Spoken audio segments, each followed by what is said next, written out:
yung kanilang paglilingkod. Okay, simulan natin, no, sa fruit of the Spirit. The fruit of the Spirit shape our character. Okay, so ito yung unti-unti, hindi naman biglaan yun eh. No, hindi naman biglaan na kung saan nung ikaw ay mananampalataya, ay mahal mo na lahat ng tao. Hindi. Diba? Nung ikaw ay mananampalataya, may burden ka na agad na sharean sila ng gospel. Hindi agad yun. Okay? The fruit of the Spirit shape our character. Nagkaroon tayo ng pag-ibig, nagkaroon tayo ng joy, nagkaroon tayo ng peace, long-suffering, gentleness, meekness, diba? And goodness and faith. Sa buhay natin, bilang isang mananampalataya, pero yan ay unti-unti nagkakaroon ng resulta. The fruit of the Spirit is not for our own show. It's for the spiritual maturity and our good testimony. Tandaan natin palagi, okay? Para magkaroon tayo ng good testimony. Binanggit natin yun last, mission fellowship natin, last Thursday, na kung saan yung testimony natin can preach. Diba? Yung testimony natin can do something to change the decision and the mindset ng mga tao nakapaligid sa atin. So that's why, kung yan ay kailangan hindi makita para sa ating, para hindi sabihin mabait tayo, mapagmahal tayo, mabuti tayo, okay? Hindi yun ang gusto sabihin dito. Kundi para mag-mold yung ating testimony o mamold yung ating testimony, mahubog yung ating testimony in a good testimony for us to become a visible evidence, being a good believer, walking closely with the Lord. Okay? So para magkaroon ng resulta, na tayo ay mananampalataya, ebidensya na kung saan talagang merong binabago ang buhay. Okay? Binabago ang pananaw. Ang tanong, paano natin may-utilize? No? Paano natin magagamit na ma-shape o mahubog yung ating pong espiritu sa nanaayon sa kalooban ng Panginoon? Una, we need it to grow by abiding in the Lord Jesus Christ. Sinabi ni Jesus Christ di ba? He that abideth in me and I in him, the same bringeth much more fruit. So, ibig sabihin, kung tayo ay nananatili sa Panginoon, tayo ay lalago. Okay? Sapagkat hindi tayo lalago kung hindi tayo nakakonekta sa sanga. Sabi niya siya yung sanga, di ba tayo yung mga nakakonekta doon sa sanga, at kung tayo ay nakakonekta sa sanga, of course, yan ay mamumunga. Okay? So, kaya nga tayo ay dapat lumago sa pananatili natin na mag-abide sa ating pong Panginoon. Okay, so kailangan makitaan natin paano manatili, magpatuloy. Every time na merong gawain, di ba, ginagawa natin yung best natin na makadalo, maka-attend, di ba, at makapakinig ng salita ng Panginoon. Para tayo ay matuto, tayo ay lumago sapagkat ito ang paraan para tayo ay magkaroon ng bunga. Okay, yung bunga na yan, it means result sa buhay natin. Pangalawa, let it affect your relationship. So, kung gusto natin na mahubog tayo ng mga fruits of the Spirit, dapat hinahayaan natin na ito ay magamit natin. Okay? So, paano natin magagamit na maapektuhan yung relationship natin? Of course, gamitin mo yung pagmamahal. Okay? Gamitin mo yung pagiging pasensyoso, pagiging gentle, pagiging pagkakaroon ng self-control. Whether ikaw ay nasa bahay, nasa simbahan, nasa trabaho, nasa community, o nasa school. Nasaan ka man, dapat yung mga fruits of the Spirit na yan, pinapractice natin i-apply. Okay? So, hindi po yan tinatago. Alala niyo yung kwento ko nung nakaraan, sabi niya, anak, ikaw ay Kristiyano na. Si Bago. Si PJ, ikaw ay Kristiyano na, alagaan mo yung pagiging Kristiyano. Opo, Pastor, iingatan ko po yung pagiging Kristiyano at mga nanampalataya ko. Pagdating sa school, iningatan niya ba ng pagiging Kristiyano? Pag sumunod na Sunday, tinanong siya, PJ, kamusta ang pag-iingat mo sa iyo? Pagiging Kristiyano. Pastor, iningatan ko po, hindi nila nalaman Kristiyano. Gawin mag-ingat, Hindi ganun iniingatan again. It is for us to showcase nga yung pananampalataya na meron tayo, hindi dapat yan itinatago. So yung bunga ng pagmamahal, pagiging pasensyoso, pagiging mabuting tao, pagtitiis, etc.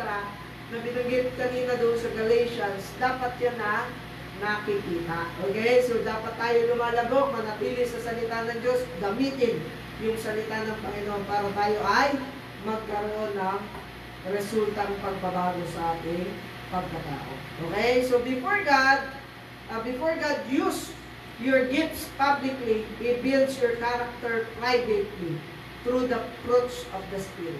Tandaan natin bago tayo gamitin, di ba kanina may gifts? Okay, inuna natin yung fruits kasi hindi pwedeng bigyan ka agad ng gifts. Hindi pa naman nade-develop yung fruits. Halimbawa, magagalitin ka. Tapos binigyan ka ng gifts, mag-preach ka, lagi kang galit. Ano mo maniniwag, makikinig sa'yo. Ay, ganyan, lagi yung galit.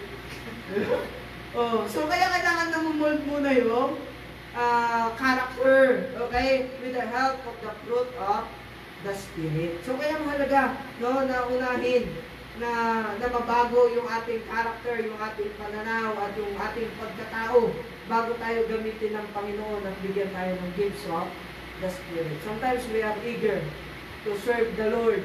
Diba? Magpagamit sa Panginoon ng problema, diba gusto natin magpagamit agad. Hindi natin binabago muna yung ating pananaw, yung kalooban, na kung saan dapat makita yung fruits of the Spirit na meron sa atin. That is the reason kung bakit hindi nagiging effective. If yan yung ating nagiging pananaw. Okay? Kaya gamitin natin yan. Okay? Kung yung gifts ginagamit publicly, the fruits ay binibuild ng Panginoon sa atin privately. Kasi hindi yan kailangan ipakita, hindi kailangan ipagsigawan. Ikaw lang mismo makakaunawa, kailangan pala maging mapagmahal ako. Mamahalin ko lahat ng babae na hindi ka. Three-timer ka na. Hindi ganun ha, ibang pagmamahal. Okay? So, magiging masayahin ako kahit may problema, masaya pa rin. Diba? Mapagtiisin. Diba? Magkaroon ng pagpapakumbaba. Magiging mabuti at tamang pananampalataya. Tandaan natin na powerful ministry begins with a Christ-like life. Diba? Dapat makita sa buhay natin yung buhay na tulad ng meron ang ating Panginoong Yesu Cristo. So, kasi nakita natin yung buhay niya pagpapakumbaba. Kini-question siya, sabihin niya, tinanong siya, okay, ito may kasalanan. So, batuhin natin. Sabi ng Panginoon, sige.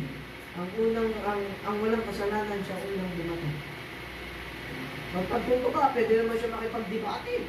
Diba? Maraming mga magagaling ngayon, makikipag-debate sila, nagmamarunong, but never mo makikita ang Panginoon nakipag-debate. Diba? Kahit nasa tama siya, hindi siya nakipag-debate. Dapat maniwala kayo sa akin, ako ang tama. Walang gano'n. Lagi siyang nagpapakumbaba. Diba? Kapag wala siyang sasabihin maganda, tahimik lang siya. Diba? Nung question siya, hinarap siya doon kay Pontius Pilate, tahimik lang siya.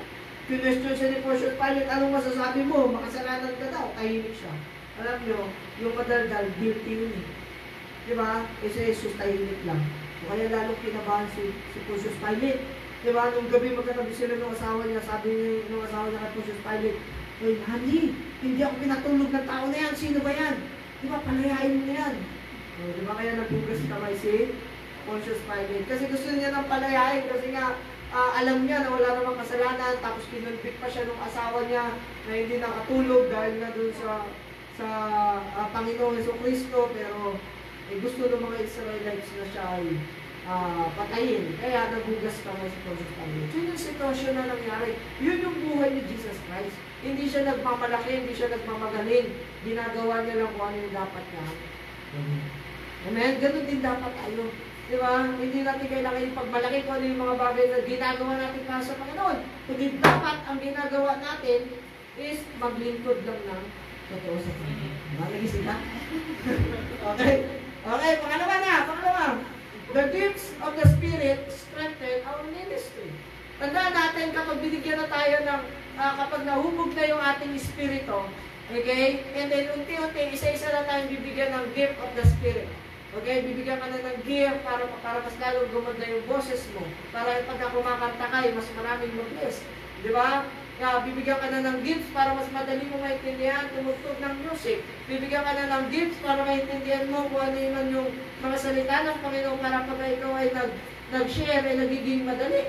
Okay? So tandaan natin, every time na tayo ay nauhubog sa ating pananampalataya, bunga ng mga banal na spirito, Baliktad. Mga bunga ng banal na spirito. Isa lang yung banal na spirito, ha? Okay, bunga ng banal na spirito sa buhay natin. Then, that is the time na tayo ay binibigyan ng gifts of the Spirit. Kasi hubog na eh. Perfecto na yung ating pagkatao because of the fruit of the Spirit. And then, kapag lahat tayo may gifts, then that is the time na i-strengthen yung ministry na meron tayo. Bakit nakakasuporta na tayo, nakakatulong na tayo? Diba? Kapag wala yung isang tutugtog, ikaw yung tutugtog. Diba? Yung hindi maintindihan ng isa, ikaw naiintindihan mo. Yung hindi niya magawa, ikaw nagagawa mo. So, ibig sabihin, nagkakaroon na unity. Okay? So, gifts are given not for personal glory. Tandaan po natin palagi yan.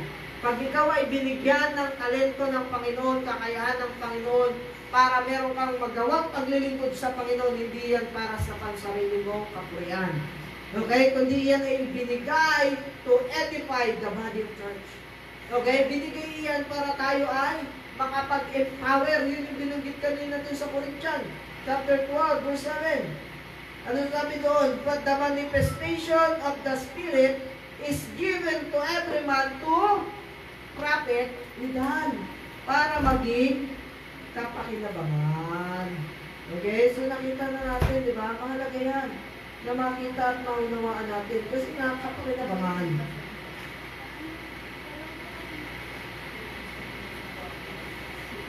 Ayan. Kapakinabangan para sa atin. Okay? So whether you are called to preach, you are called to teach, you are called to give, you are called to help or to encourage, you are gifted to serve the Lord. Yan yung purpose lagi. Okay? Tandaan natin, hindi yan para sa ating pansariling kapakanan, kundi para yan sa Panginoon. Ang tanong, paano natin ngayon may utilize? Paano natin mamamaximize? The same scenario, the same application doon po sa fruit of the Spirit. Okay? So first thing first, you must discover what is your gift. May binigay sa yung talento ng Panginoon.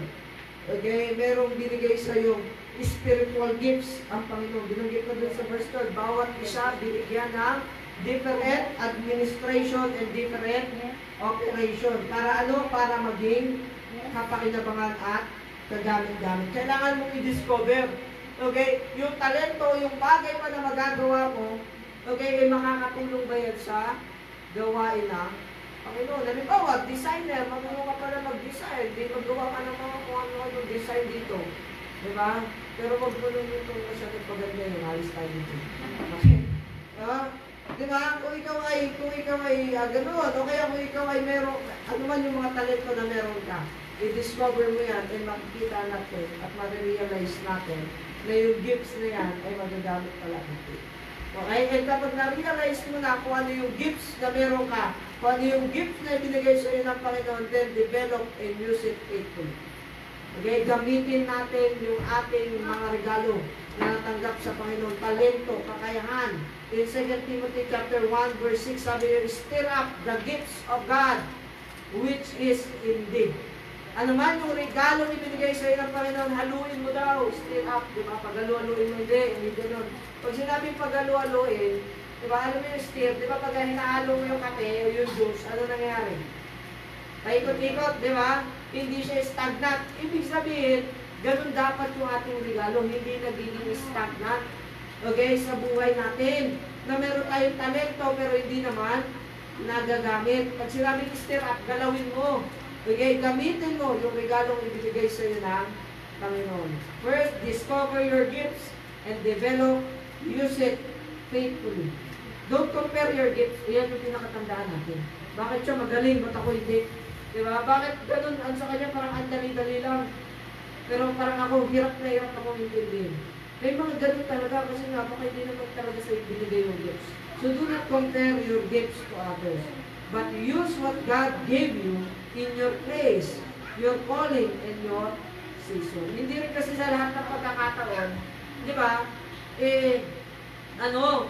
tawag dito, alam mo yun, mabibigyan ka ng opportunity. Alam mo sa basketball, NBA, o kaya PBA na lang, o kaya sa baseball. So any team, no, lagi yung merong bangko. Di ba may bangko? Si PJ bangko. Di ba, lagi may bangko. So, hindi sa lahat ng pagkakataon na bibigyan ng opportunity lahat ng player. Di ba, na sumikat? Kasi, imagine mo sa isang team, 10 kayo, ilan lang papasok sa loob? 5 lang. O, ibig sabihin nila yung bangko, di ba? Yung isa doon, waterboy pa. Di ba, ibig sabihin, wala talaga pag-asa, no? Waterboy lang. So, ano ibig sabihin? Ganun din sa atin, but there, time will come.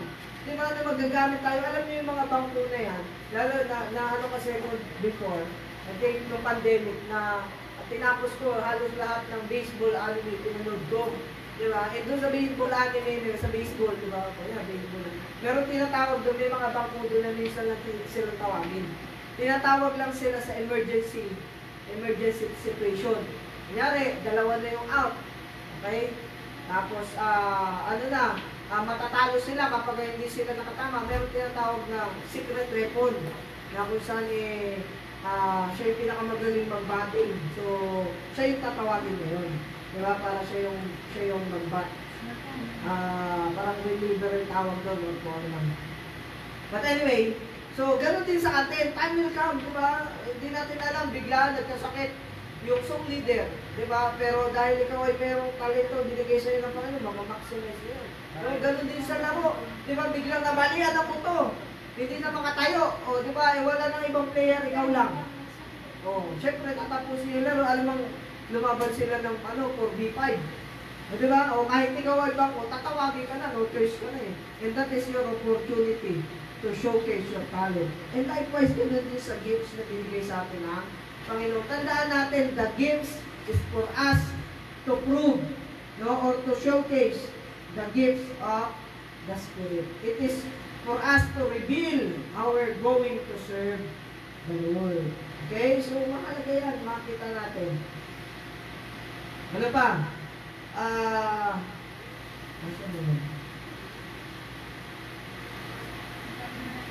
So before God, okay, don't compare your gifts. No? Pangalawa, use what God gave you in your place and calling in your season. And number 3, gifts are for building up others, not boasting self. Ibig sabihin, binigyan ka ng regalo ng Panginoon. Binigyan ka ng regalo para kumanta. Di ba, naiintindihan mo yung mataas, mababa, mataas, pataas. Ako, di ko maintindihan yun eh. Sabi niya, taasan mo pa. Pares lang naman, di ko maintindihan, pinagkaiba. Anong taasan pa? Anong mataas pa ako, gano'n, nabababa ako. Di ko maintindihan dati yun eh. Okay, so ibig sabihin, di ba, binigay sa atin yan ng Panginoon para makapagturo tayo ng iba. Kasi gifts, alam nyo ang gifts, ito yung isang bagay na kung saan ay dinidevelop. Okay, ito yung bagay na kung saan ay dapat natututunan. Okay, ng bawat mananampalataya. Okay, 2 lang pala ito, alam ko 3. Okay, so, take away, ano yung mga bagay na natutunan natin dito? The fruit of the Spirit transform your character so people see Christ in you. Yun yung kailangan natin makita. Nagkaroon tayo ng fruit of the Spirit, love, joy, peace, gentleness, meekness, goodness, and faith for us, di ba, na kung saan ay makita sa atin ang Panginoong Kristo. Kaya dapat iyan natin, matuto tayo na kung saan ay palaguin ito sa pananatili natin sa Panginoon at gamitin natin, no, bilang example sa mga tao na kapaligid sa atin. Pangalawa, gifts of the Spirit empower your service so the body of Christ is edified. So mahalaga na yung mga gifts na meron tayo, gamitin natin. May empower yung mananampalataya. Diba, alam niyo, mas masarap pumunta kapag magaganda yung, alam niyo, yung wala sa tono yung kumakanta, di ba? Mapapasabay kang kumanta. Pero pag lahat wala sa tono, mapapailing ka na lang. Di ba? So, ibig sabihin merong gifts nakakapagbigay empowerment. Di ba? Magaling kang tumugtog. Alam mo yun, sometimes merong mga musician na kahit ayaw mo kumanta, mapapakanta ka pag naririnig mo yung tunog, yung galing ng kanilang pagkanta. Okay? So, that's why that is empowerment para sa atin, no? Mga mananampalataya na ma-edify tayo. Pangatlo, God doesn't just call you, He equipped you. Tandaan natin palagi yan. Hindi lang tayo tinawag ng Panginoon para maligtas, Hindi niya lang tayo tinawag para maglingkod, kundi unti-unti ini-equip tayo ng Panginoon. Gagamitin tayo ng Panginoon. Di ba? In the way na kung saan kaya at gusto ng Panginoon. Pangapat, fruit is about being. Gifts are about doing. Both are essential for the ministry. So whether the fruit of the Spirit or the gift of the Spirit, essential yan. Kailangan. Okay? Kailangan merong kapakinabangan at merong maging kagamit-gamit sa bawat isa sa atin. Okay? So, ang fruits para sa ating pansarili, di ba? Pagkatao, pananaw sa buhay, but the gifts, yung ginagamit natin, lahat yan, or parehas yan, ay kapakinabangan sa ministry. And plus, you grow in fruits through daily surrender. You grow in gifts through active service. Tandaan natin, every time na nag-surrender tayo sa Panginoon, nagiging masayahin ka. Nag-surrender ka sa Panginoon, nagiging mabuting tao ka. Nag-surrender ka sa Panginoon, nade-develop yung faith mo. But once na meron kang gift, okay, so doon nakikita na yung gifts mo, ginagamit mo through active service. Pag sinabi active service, regular, okay, na nagpapagamit sa Panginoon. To conclude, God never intended for us to live for Him in our own strength. He gave us Spirit, and through Him, we have all we need. Okay? So, hindi tayo niligtas na Panginoon, hindi niya sinabing maglingkod ka, kung ano lang yung kakayahang meron ka, di ba gawin mo? Hindi. Kundi tayo ay binigyan ng gifts and fruits and gifts of the Spirit para tayo ay makapaglingkod ng tama. Para wala tayong reason sa harapan ng Panginoon para hindi tayo maglingkod. Lahat ng mga bagay na kailangan natin, ibinigay na sa atin ng Panginoon. The fruit of the Spirit to shape our walk. Diba? Yung ating nilalakaran, yung ating pong pamumuhay, yung ating pananaw sa buhay. And the gifts of the Spirit is given unto us to fulfill our work para mapagtagumpayan natin yung mga bagay na kung saan dapat natin ginagawa sa Panginoon. You are not empty. You are not helpless. You are equipped, empowered, and called to serve God with joy and determination. Kaya mahalaga dapat determinado tayo. Okay? Nagawin at sundin ang mga bagay na gusto ng Panginoon. Sa ating pagtatapos, okay? Tayo tumayo at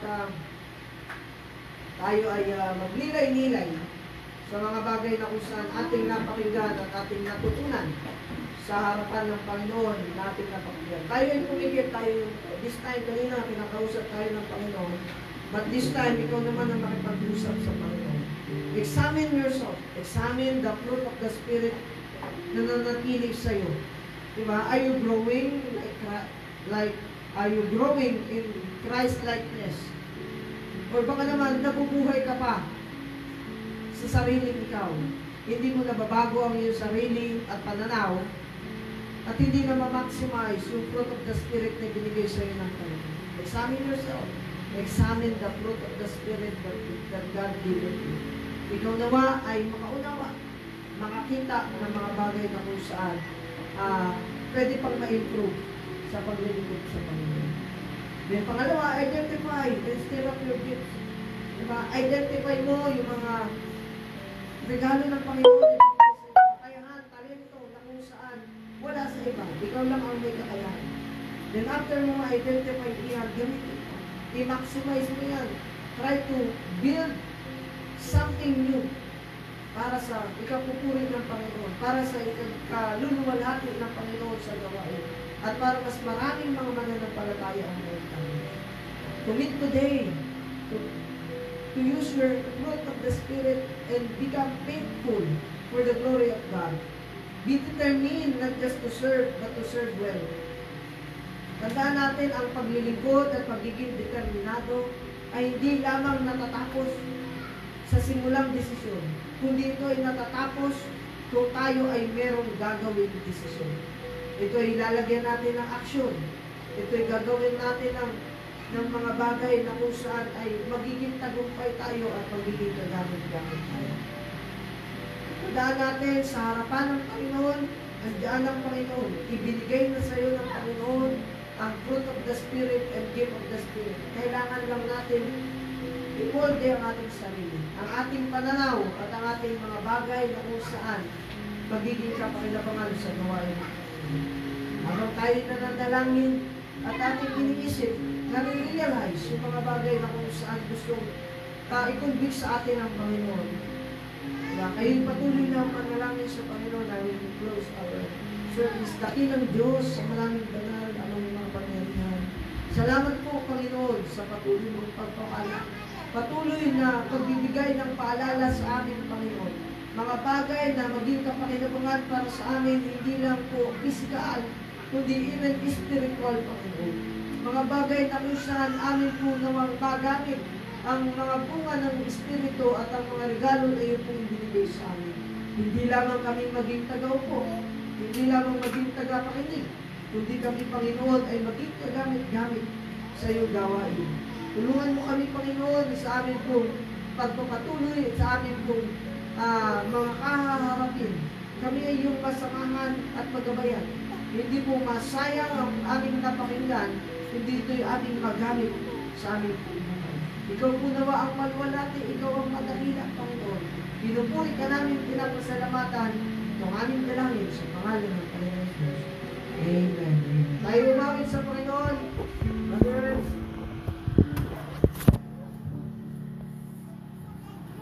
Amen. Before tayo magtapos, tayo umawit sa Panginoon. And let's sing